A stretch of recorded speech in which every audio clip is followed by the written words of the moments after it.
Hola, hola, bienvenidas, bienvenidos. Esto es Retrospectivo. Yo soy Cristian, profesor de historia, y este es tu canal de divulgación histórica, de anécdotas, de reflexión del pasado, de curiosidades. Acompáñenme en el video del día de hoy.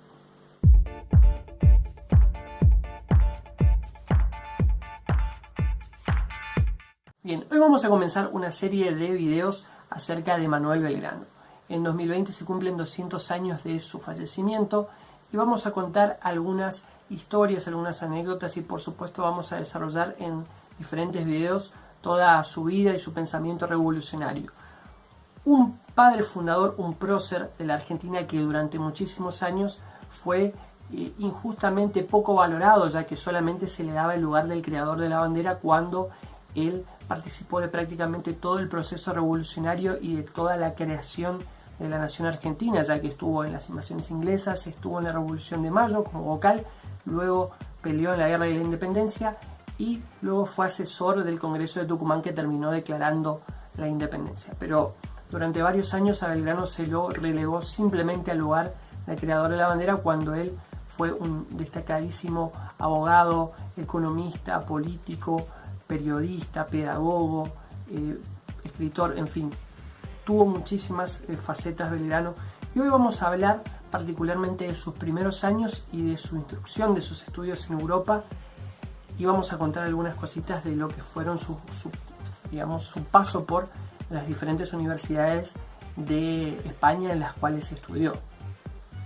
Belgrano nace el 3 de junio de 1770 en Buenos Aires, en la calle de Santo Domingo, a pasos del convento del mismo nombre. Esta calle hoy en día se llama Belgrano, por supuesto, y su papá era un italiano oriundo de la ciudad de Oneglia, en el norte de Italia, en el Golfo de Génova, que se llamaba Domingo Belgrano y Peri. Este último apellido, Peri, luego se convertiría a Pérez. Era un comerciante muy importante, muy acaudalado, que después de un par de años ahí en Italia, que en ese momento ese territorio donde él había nacido pertenecía al reino de la Cerdeña, él luego emigra a España, se establece en Cádiz para seguir comerciando, hasta que finalmente en 1751 se traslada a las Américas, al Río de la Plata, y se viene nada más y nada menos que con su primo Angelo Castelli, sí, padre de Juan José Castelli, que luego sería vocal de la primera junta y primo, por supuesto, de Manuel Belgrano. El nombre completo de Manuel era Manuel José Joaquín del Corazón de Jesús Belgrano y su mamá era María Josefa González Casero. Manuel era el cuarto de 15 hermanos, de los cuales terminaron sobreviviendo 12, y su familia era muy acaudalada. Su papá Domingo se enriqueció con el comercio de cuero, de tejidos, de lana, y además se vio beneficiado por el comercio con España, por el monopolio por el cual solamente las colonias podían comerciar con España. Domingo Belgrano, el padre de Manuel, tendría que afrontar un injusto juicio por desfalco en la aduana, un juicio completamente injustificado que luego se terminaría sabiendo que era completamente injusto, y esto también le traería problemas a Belgrano a la hora de poder completar sus estudios. Manuel ingresa en el Real Colegio de San Carlos, un colegio muy prestigioso donde solamente podían ingresar hijos legítimos de primera clase social, que supieran leer y escribir y cuyos padres fueran profundamente cristianos. Luego de recibirse con 14 años, Manuel termina partiendo hacia España junto a su hermano Francisco José María y va a terminar estudiando en las más prestigiosas universidades de España. De hecho, va a estudiar en la Universidad de Salamanca, la más prestigiosa de la península ibérica y la tercera más antigua de Europa. Pero también completaría estudios en la Universidad de Oviedo y en la Universidad de Valladolid. Belgrano es un estudiante un poco desordenado. De hecho, va a terminar confesando que no le interesa tanto la carrera que eligió, que era la de bachiller en leyes, sino que le interesa más los idiomas. Él aprendió varios idiomas, de hecho sabía hablar con fluidez el castellano, el italiano, obviamente por su familia de origen, pero también el francés, el inglés o el latín.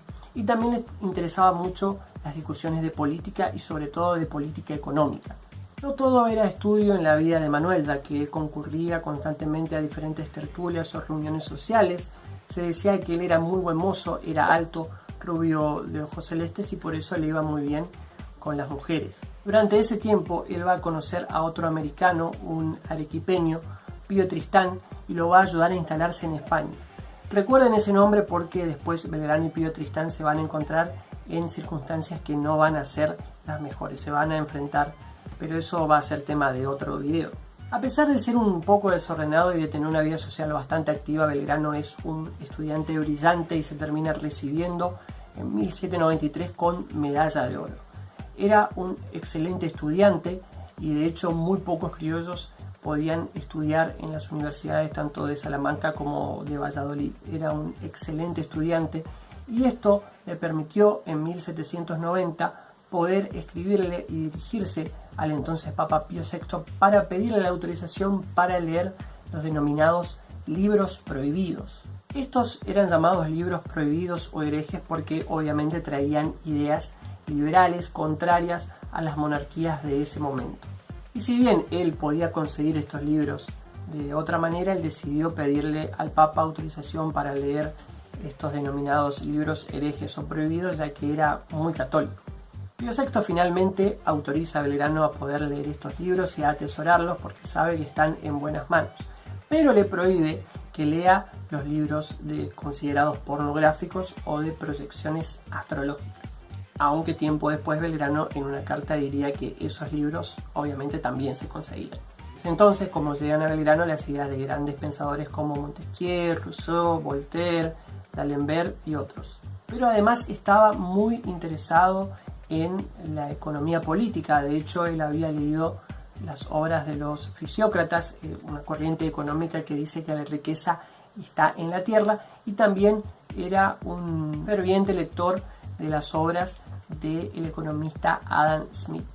Él se consideraba un liberal revolucionario que abrazaba las ideas de libertad, de igualdad y de seguridad, y además afirmaba que estaba en contra de todo aquel tirano que osara ir en contra de las libertades naturales del hombre.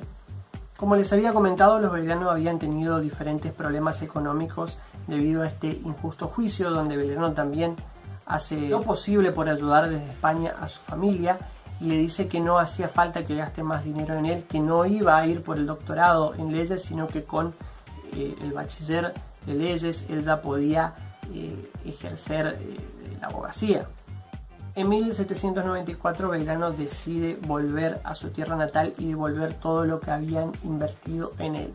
Hay que recordar que en ese momento Buenos Aires era una ciudad bastante pequeña, no tenía puerto. De hecho, los barcos no llegaban hasta la orilla, sino que tenían que atracar muchísimo antes de la costa y luego un carruaje, una carreta, iba a buscar a quienes bajaban de los barcos, y era una ciudad muy pequeña, con poca diversión y con menos de 50.000 habitantes. De todas formas, cuando Belgrano llega, su familia logra recuperar toda su fortuna y esto lo ayuda para que las autoridades coloniales lo terminen designando al frente de la Secretaría del Consulado, que era una institución que estaba velando por la industria y el comercio en las colonias americanas de España. Lo designaron obviamente por venir de una buena familia y además por haber hecho estudios en Europa. Y acá es donde Belgrano empieza a mostrar sus ideas revolucionarias. Primero, cree que es importante la agricultura en el desarrollo de las colonias y además la educación para el trabajo de la tierra. Pero también plantea la industrialización de las materias primas para poder desarrollar la economía y habla de un importante papel del Estado en el desarrollo de las mismas. Así también Belgrano es uno de los primeros pedagogos de la historia argentina, ya que él es el primero que plantea la educación pública, no solamente para los hijos de las familias más acomodadas, sino también para aquellos hijos de mestizos, de mulatos.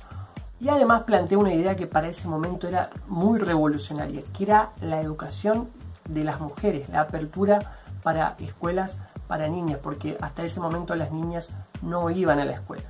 Es decir, que Belgrano es uno de los primeros pensadores que plantea la educación pública de la mujer.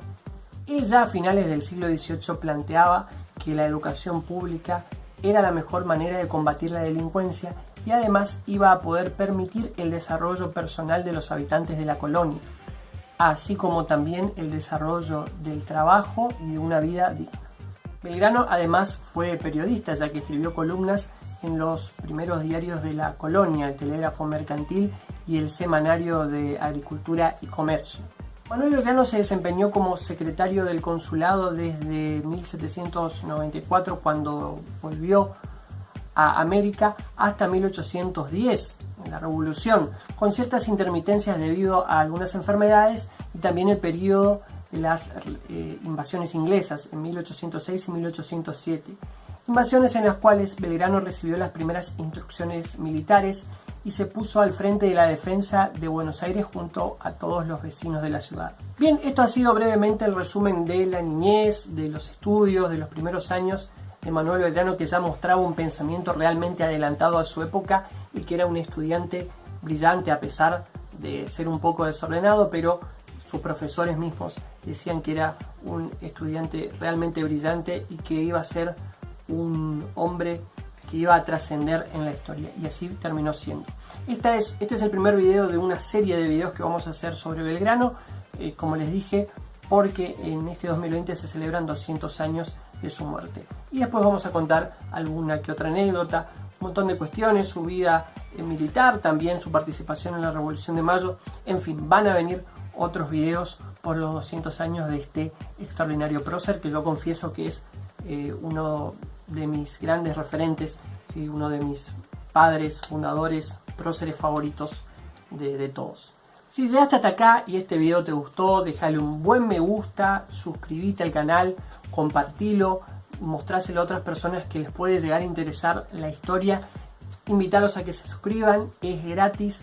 Y ya sabes, vamos a seguir viniendo con otros videos, con esta serie de Manuel Belgrano. Vamos a hacer otras series y en los comentarios nos pueden dejar qué otros temas, qué otras sugerencias quieren que nosotros contemos, por supuesto al estilo de Retrospectivus. Y por supuesto en otros videos vamos a seguir con esta interesante serie acerca de Manuel Belgrano. Me despido agradeciendo a toda la gente que nos está ayudando, a toda la gente que nos da fuerza para que sigamos adelante con el canal. Y ya saben, si les gusta el video le dan un me gusta, se suscriben. Y bueno, nada más por hoy, me despido. Mi nombre es Cristian, esto es Retrospectivus, tu canal de divulgación, de reflexión del pasado. Nos vemos en el próximo video. Un abrazo grande, chao.